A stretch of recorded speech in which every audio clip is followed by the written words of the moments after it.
Olá, sou David Bilzek. Bem-vindo novamente a Caminho, Verdade, Vida. Estamos na terceira semana de nosso estudo de 7 semanas sobre o discipulado como uma jornada da graça. Na última sessão, exploramos o mistério da graça maravilhosa de Deus. A graça de Deus é pessoal e chega até nós na pessoa de Cristo. Sua graça desafia nossas categorias humanas de relacionamentos e interações.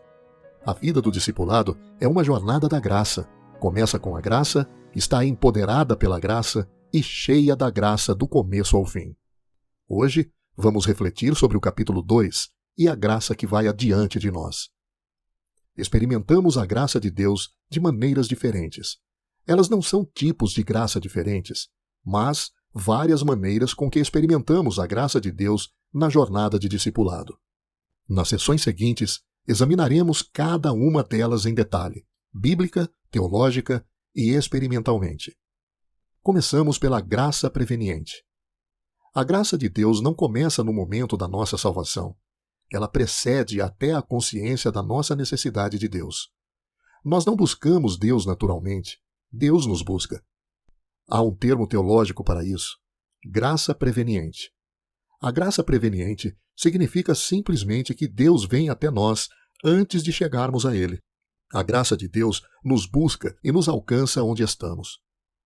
Às vezes, os cristãos começam o testemunho de sua experiência de conversão com a seguinte declaração: cheguei a Cristo quando era criança numa escola bíblica de férias.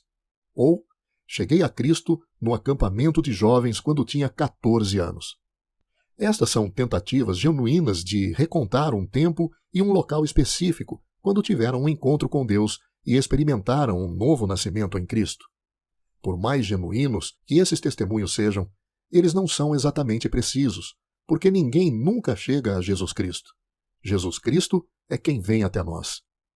Numa carta muito importante escrita aos primeiros cristãos gentios, o apóstolo Paulo diz: Ele lhes deu vida quando vocês estavam mortos em suas transgressões e pecados, nos quais vocês andaram noutro tempo, segundo o curso deste mundo. Ele não diz que estávamos doentes nos nossos pecados ou presos neles.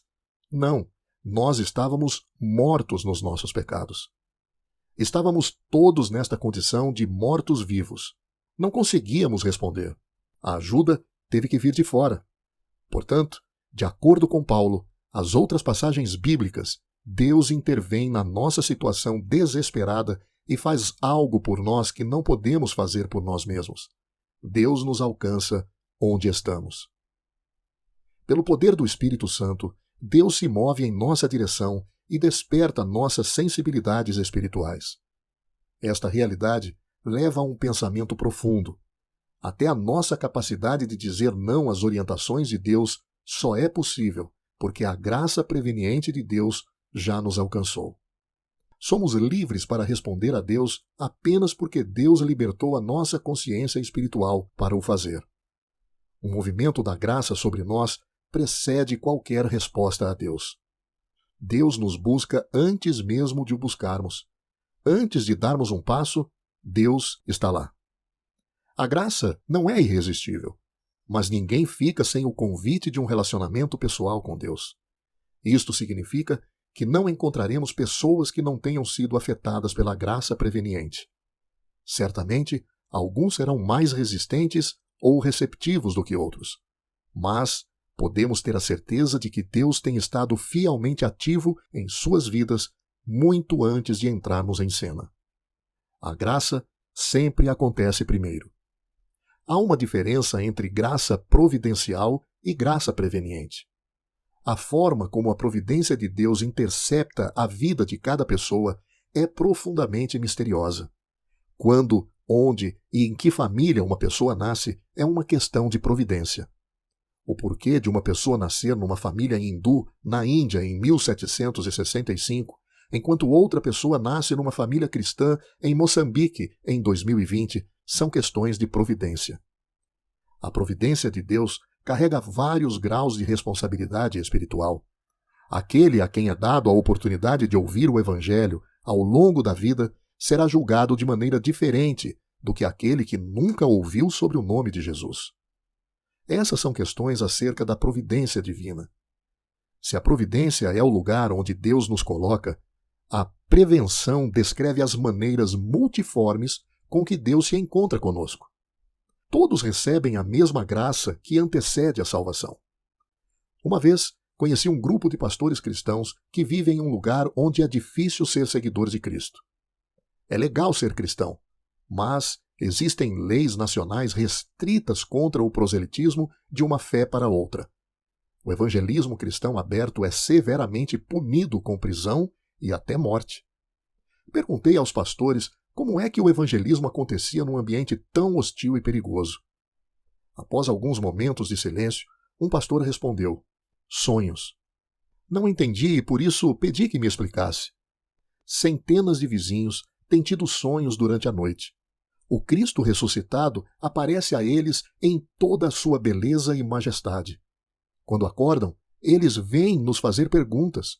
Conte-nos sobre este homem que se revela a nós durante a noite. Quando eles perguntam, é nossa obrigação responder. Não estamos evangelizando. Estamos apenas fornecendo evidências de nossa experiência para explicar as experiências deles. Muitos deles estão entregando suas vidas a Cristo desta forma.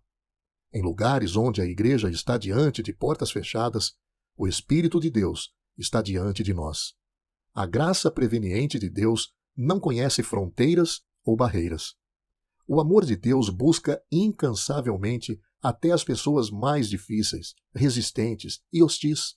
Elas podem nunca responder com a fé obediente, mas não podem escapar da presença penetrante de Deus que não deixa de amá-las e atraí-las. Essa tem sido a repetida história do filme Jesus. Este filme narra dramaticamente a vida de Cristo. Tem sido um instrumento eficaz na graça da vida de milhares em todo o mundo. Foi apresentado a pessoas nas áreas mais remotas, onde o nome de Jesus nunca foi falado. Às vezes, o chefe de uma tribo levanta-se no meio da apresentação e diz: pare, conhecemos este homem. Ele apareceu aos nossos antepassados há muitos anos e revelou essa história de salvação. Ele disse que um dia alguém viria nos dizer o seu nome, e agora sabemos que o nome dele é Jesus. Como acontece sempre, o Espírito de Deus está muito à frente da igreja. O Espírito Santo vinha cultivando o solo do coração das pessoas para receberem o Evangelho. A graça preveniente encontrou-se com o desígnio providencial de Deus muito antes da igreja chegar para proclamar as boas novas. Como resultado, frequentemente, uma tribo inteira professa sua fé em Cristo. O evangelismo cristão não é um ato isolado, nem um momento solitário. Acontece nas interações relacionais estimuladas pelo Espírito Santo, que aparece antes, sempre graciosamente.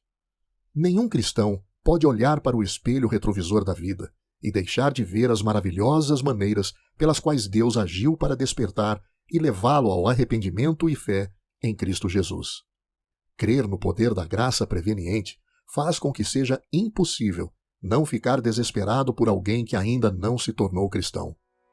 Nunca devemos deixar de lado a esperança acerca de alguém, porque Deus também não o faz. A confiança dos evangelistas não repousa neles mesmos, nem na capacidade daqueles que ouvem o Evangelho. Em vez disso, a nossa absoluta confiança é que o amor de Deus é para todos. É extravagante, implacável e imutável. Estou ansioso para estarmos juntos em nossa próxima sessão, quando iremos explorar o significado da graça salvadora.